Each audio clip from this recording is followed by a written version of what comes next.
Hello bes, magandang araw po. Ito nga po pala yung mga araw sa aming pag-OJT. Madami kayong mga natutunan bes, especially sa mga techniques na ginagawa. Pero bes, sabihin na natin, iba-iba talaga yung mga techniques ng mga bakers. Lahat ng bakers bes, kanya-kanyang diskarte sa paggawa ng mga tinapay. Ang sarap din sa feeling bes na habang nanonood ka, ang dami mong knowledge na nakukuha. Actually bes, nakakalibang talaga gumawa ng tinapay, lalo't pagtapos mong gumawa, ikaw yung kakain. At maraming salamat nga po pala kay kuya sa pagtuturo po sa amin. At nagpapasalamat din po kami sa owner sa pagtanggap po sa amin na sa OJTs. Dito rin bes, nalaman din namin kung ano yung technique sa paggawa ng mga dinerol, Spanish bread bes, saka marami pang iba. At ito nga po pala bes, yung machine na ginagamit ni kuya sa pangmasa ng tinapay. Mas maganda talaga bes pag meron kang machine na ginagamit. Kasi bes, pag mano-mano ng tinapay, pagod ka na, hindi pa maganda yung pagkakamasa mo. Kaya the best talaga bes kung meron kang machine na gagamitin. At dito nga po pala bes sa OJT namin, bali nag-o-observe lang kami kung paano gawin yung mga tinapay at kung paano yung mga teknik na ginagawa nila. At kami nga pala po bes yung mga OJTs dito. Thank you nga po pala kay Ma'am Evelyn sa pagtanggap po sa amin dito. Kung pauwi na kami bes, nagtataka ako na yung motor namin ba't palaging flat. Kasi nung nagpa-vulcanize ako nung umaga tapos kinahatanghalian, ayun, flat na naman. At ito po pala yung dahilan niya bes, kaya pala palaging flat yung motor namin. Meron palang pa ako na tumusok sa motor namin bes. Mabuti na lang bes at natanggal na ni Manong tapos natapalan niya na rin agad yung gulong. Ganun lang bes, napaka-basic lang sa kanya. At ayun nga po si Michelle, ang bagong tendera po sa bakery na aming pinag-OJT-han. Bumili na po kayo sa kanya kaso po double yung price na binibigay niyan.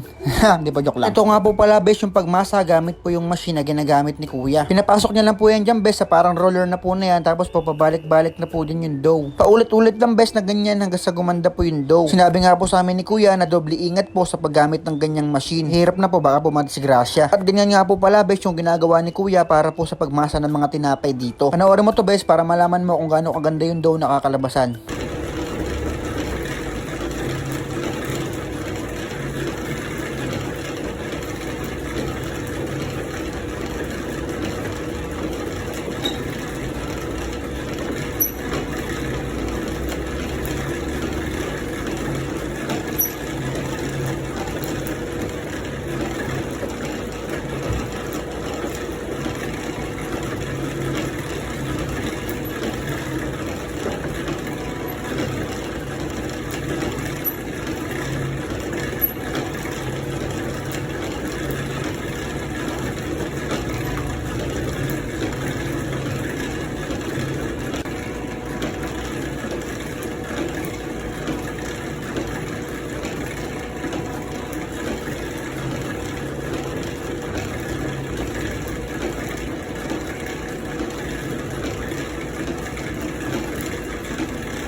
Doon.